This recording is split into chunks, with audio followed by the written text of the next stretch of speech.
Hello friends, welcome to my channel. இன்னைக்கு நம்ம பன்னீர் cutlet எப்படி செய்யறதுன்னு பார்க்கலாம். இப்போ panல ஒரு ஸ்பூன் எண்ணெய் சேர்த்துக்கலாம். ஒரு சின்ன பீஸ் இஞ்சி பொடியா நறுக்கி அதையும் சேர்த்துக்கலாம். இப்போ ஒரு வெங்காயம் அதையும் பொடியா நறுக்கி இருக்கறேன் அதையும் சேர்த்துக்கலாம்.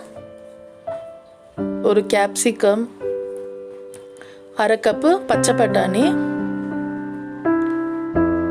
ஒரு மீடியம் சைஸ் கேரட் இதெல்லாம் பொடியா நறுக்கி இருக்கறேன் இது எல்லாமே சேர்த்துக்கலாம். ஒரு சின்ன கப்ல cabbage பொடியா நறுக்கி இருக்கறேன் அதையும் சேர்த்துக்கலாம். நம்ம எல்லா காயும் பொடியா நறுக்கிக்கலாம். 2 பச்சை மிளகாய் நம்ம காரத்துக்கு தகுந்த மாதிரி சேர்த்து ஒரு நிமிஷம் போல இது வேக வைக்கலாம். பாருங்க இப்போ ஒரு நிமிஷம் ஆயிடுச்சு. நமக்கு இவ்வளவு வெந்தா போதும். நல்லா சுருங்கி வரணும். இப்போ இத ஆற வைக்கலாம்.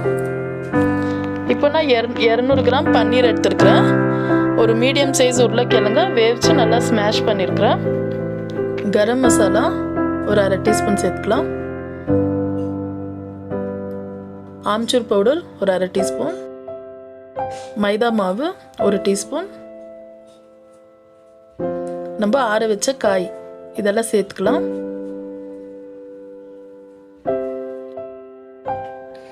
கெட்டி தயிர் ஒரு டீஸ்பூன் சேர்த்துக்கலாம். இப்போ பொடியா கட் பண்ண கொத்தமல்லி இலை சேர்த்துக்கலாம். தேவையான அளவு உப்பு சேர்த்து நல்லா மிக்ஸ் பண்ணிக்கலாம். நல்லா மிக்ஸ் பண்ணிட்டு இப்போ இதை நம்ம கையில் கொஞ்சோண்டு எண்ணெய் தடவி அதை நம்ம எந்த ஷேப்பில் வேணுமோ அந்த ஷேப்பில் நம்ம உருண்டை பிடிச்சிக்கலாம். இல்லை சிலிண்டர் ஷேப்பில் கூட பண்ணிக்கலாம். நான் இன்னைக்கு வடை மாதிரி தான் தட்டி கொடுக்குறேன்.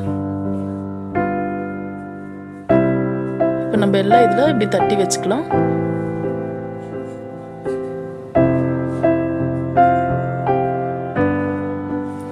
பாருங்க நம்ம எல்லாமே இப்படி வடை மாதிரி தட்டி வச்சுக்கிட்டாச்சு.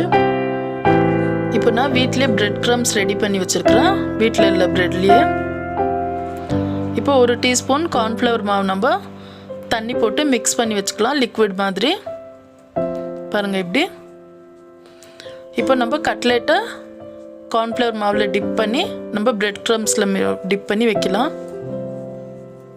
பாருங்கள் நம்ம எல்லா கட்லெட் இப்படி ரெடி பண்ணிக்கலாம்.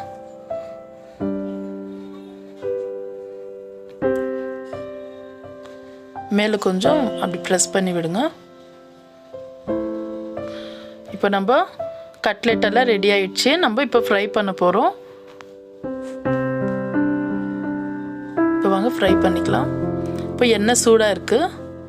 இப்போ நம்ம ஒரு கட்லெட்டாக நம்ம சேர்த்துக்கலாம். எண்ணெயில் விடும்போது பார்த்து விடுங்க, கை மேலே தெரிக்கும். மீடியம் ஃப்ளேமில் வச்சுக்கோங்க. ஹை ஃப்ளேமில் இருந்தால் நம்மளுக்கு கருகிடும்.